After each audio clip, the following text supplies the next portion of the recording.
Ser individual. A vida do vegetal humano, os tão chamados mortos-vivos, é geralmente uma vida vivida sem percepção consciente, e a vida se move sobre eles e os move para aqui e ali e outro lugar. Do ponto de vista deles, todas as coisas boas que acontecem são devidas a eles mesmos, mas todas as coisas ruins que acontecem são sempre devidas a outra pessoa, aos males de outra pessoa ou a alguma outra experiência. Mas não é assim. As pessoas se permitem ser influenciadas. Elas não vivem suas próprias vidas. Elas não colocam suas vidas em suas consciências e a governam. Elas se deixam influenciar. Se o mundo diz que as pessoas pegam um resfriado sentando-se sob uma corrente de ar ou ficando com os pés molhados, que assim seja. E assim acontece com elas. Quando as autoridades médicas decidem que as pessoas não podem pegar um resfriado simplesmente sentando-se sob uma corrente de ar, elas não pegam mais resfriados dessa forma. Nada disso é obra delas, tudo isso porque elas estão sendo influenciadas pelas forças da crença humana. Só podemos ser individualizados por uma atividade de nossa própria consciência, determinando por nós mesmos a natureza dos pensamentos que devemos ter, e não aceitando tudo que aparece na imprensa, mesmo aquelas coisas que são impressas porque alguém acredita que sejam boas e verdade. Cada um de nós tem essa mesma consciência infinita e cada um pode avaliar o que se passa em sua mente. É claro que ao fazê-lo podemos cometer muitos erros, mas não temos o direito de ter medo dos erros. Muitas vezes esses erros nos levam ao caminho certo. Um dos motivos pelos quais a maioria de nós vive em países onde existe liberdade de expressão é porque nesses países podemos, se quisermos, ser indivíduos.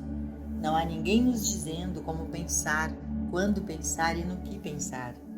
Se quisermos exercer o privilégio, podemos ser individuais. Somente a graça de Deus torna possível uma vida de consciência realmente consciente. O importante é que, em algum momento ou outro, determinemos que seremos ressuscitados e ascenderemos. Sem essa convicção e determinação, é claro, os anos simplesmente passarão e continuaremos a receber a ação de cada vento que sopra.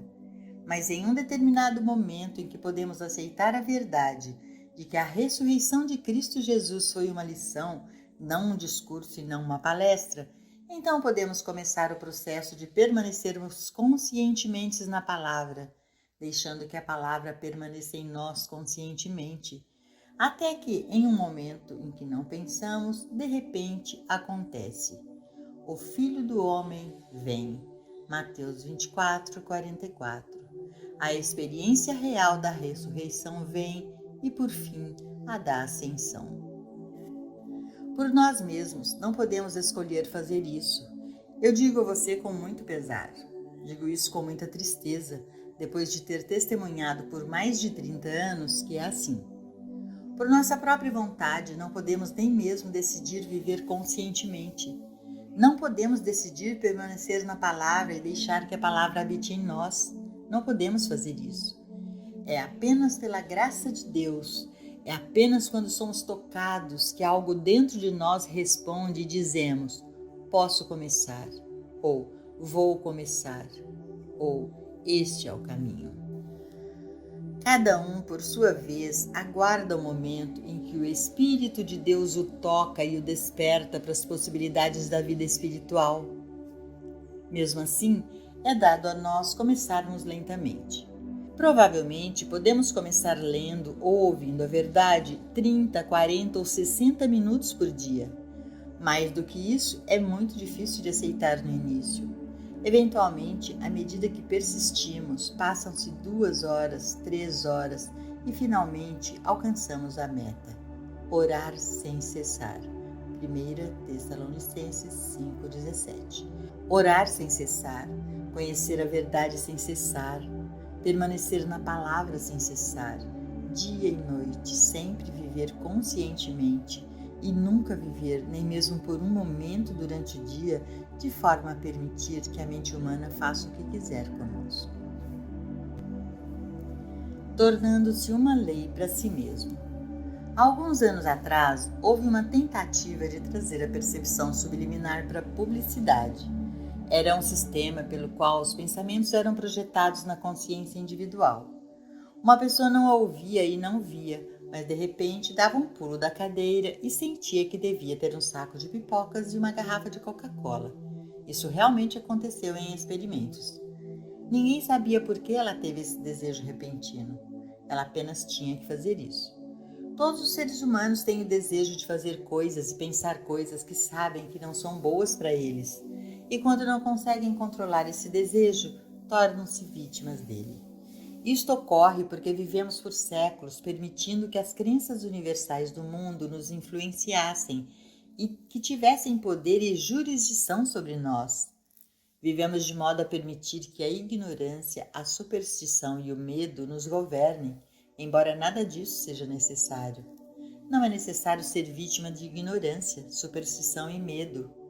Há um segredo que era conhecido pelos antigos e foi ensinado pelo Mestre, embora os manuscritos disponíveis para nós não indiquem como ele o ensinou, e é o que podemos ser uma lei para nós mesmos, por permanecermos na palavra e deixando a palavra habitar em nós, vivendo, movendo-nos e tendo nosso ser na consciência de Deus, em vez de na consciência do homem, vivendo e habitando no abrigo secreto do Altíssimo, em vez de permanecermos em pensamentos carnais, esperanças carnais e ambições carnais.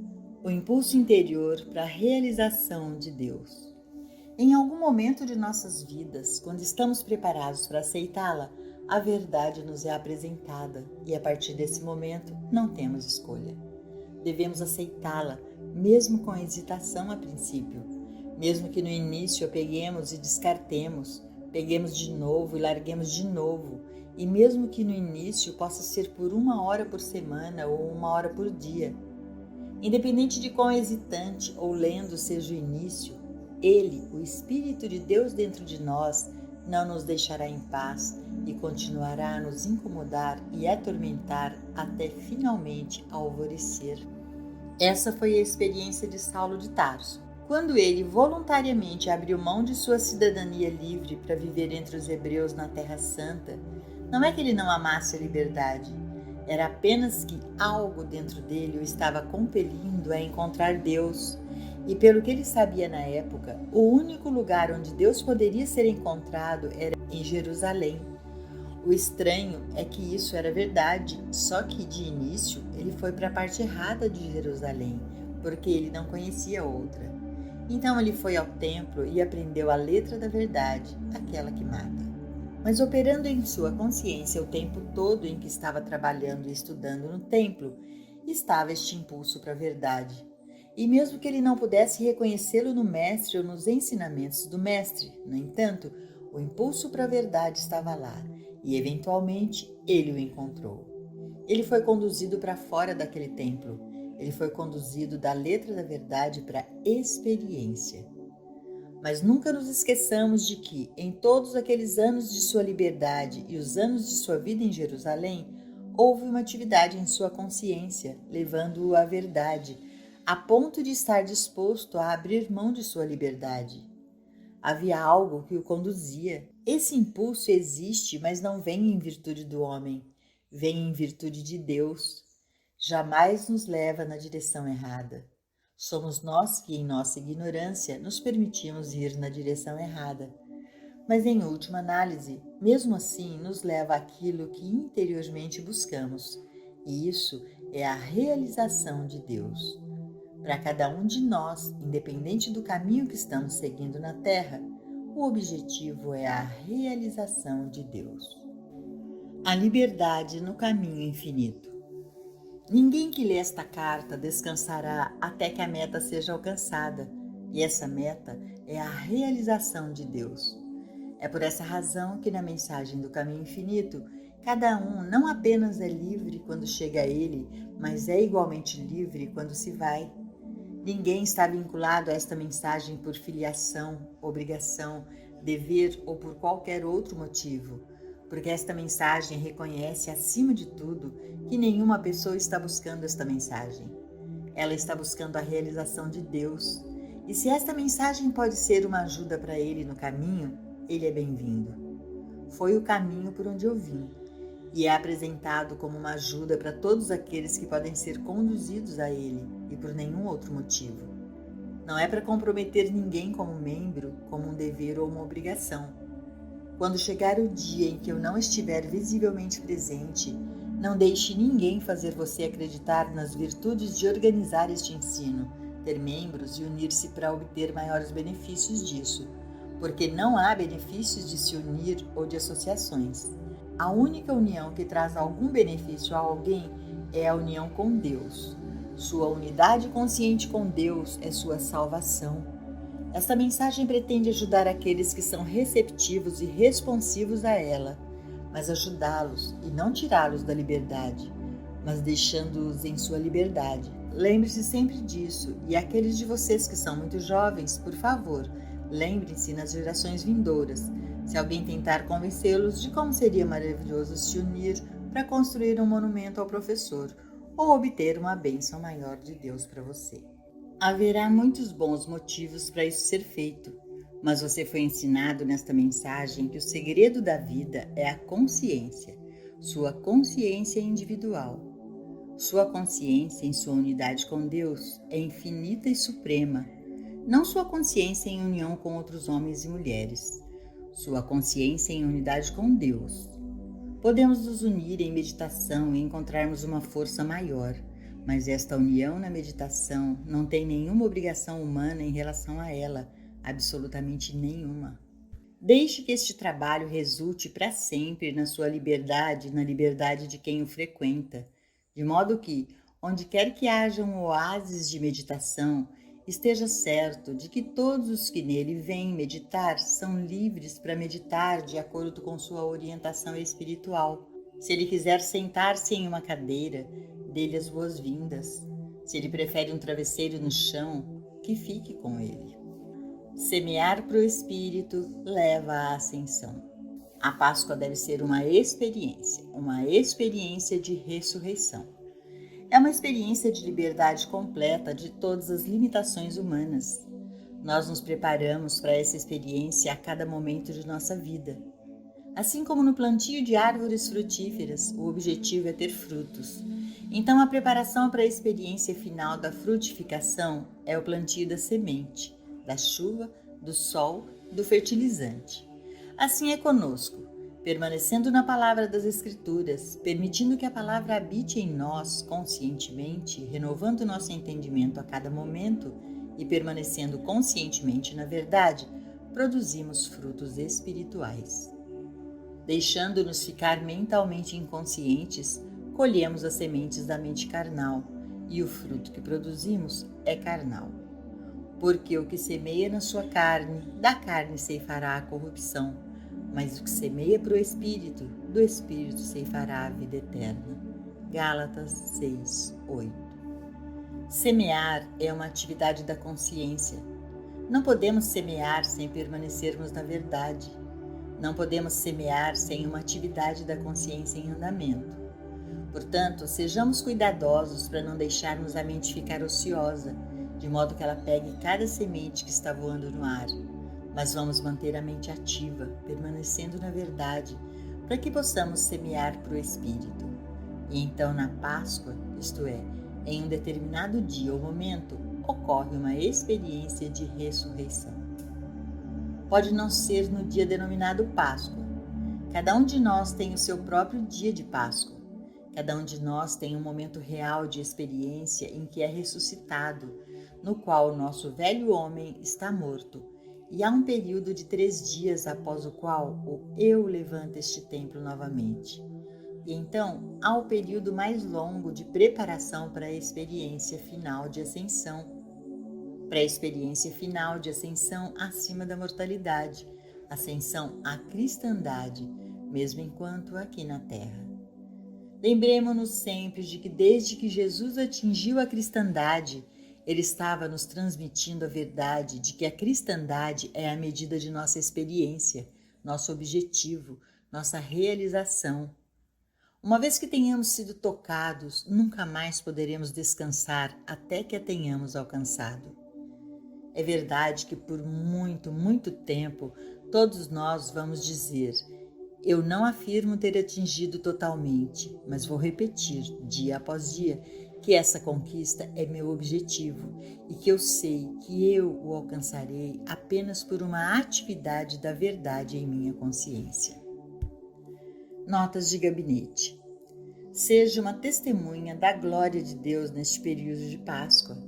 Abra sua consciência para aquele eu dentro de você que tem batido, pedido e implorado por admissão, para que você possa mostrar sua graça e a natureza sem começo e sem fim da vida, a vida eterna, a vida mais abundante, mais gloriosa, mais alegre.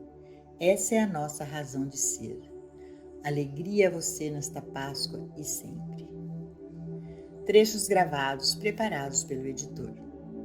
Em Londres, durante uma aula sobre a ressurreição, Joel disse que sua consciência se elevou a tal altura que ele não tinha nenhuma consciência do corpo.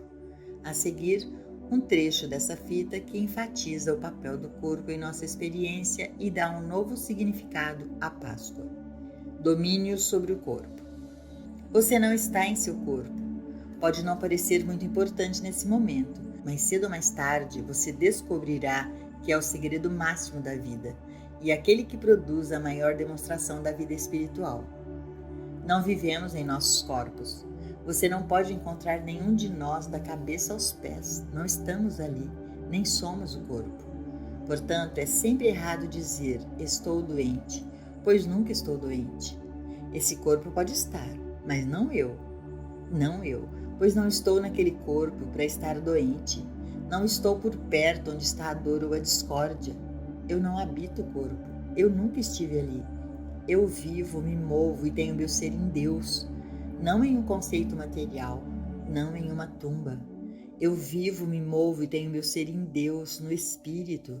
Eu habito no abrigo secreto do Altíssimo. Eu permaneço na palavra de Deus e a palavra de Deus permanece em mim, não no corpo. Não há lugar no corpo onde você possa esconder a palavra de Deus, mas a palavra de Deus permanece em você e você permanece na palavra de Deus. Quando você começar a perceber isso espiritualmente, você será capaz de olhar para este corpo e dizer: agora eu percebo que eu recebi o domínio sobre este corpo. Recebi domínio sobre tudo na terra, abaixo da terra e acima da terra. Eu tenho domínio sobre este corpo. Eu o governo, eu o alimento, eu cuido dele. É minha posse. Ao perceber isso, tiro meu corpo deste mundo onde esteve à mercê do tempo, clima, alimentos e calendários que testemunham a passagem do tempo. Eu tiro meu corpo da mente carnal ao perceber que fui encarregado dele, não para entregá-lo aos calendários, ao controle dos ventos e do clima. Não, foi-me dado para cuidar dele. Eu, o próprio Espírito do Senhor Deus, sou o princípio e a lei para meu corpo. Uma vez que sei que não estou no corpo, eu dei o governo do meu corpo ao meu eu divino. Não preciso controlar o corpo por meio de pensamento consciente ou de crenças psicológicas. O eu por si mesmo governa o corpo. O eu soube o suficiente para formar este corpo. Portanto, sabe o suficiente para governar este corpo, para mantê-lo e sustentá-lo. Joel Goldsmith, O Segredo da Ressurreição, aula aberta em Londres, 1958.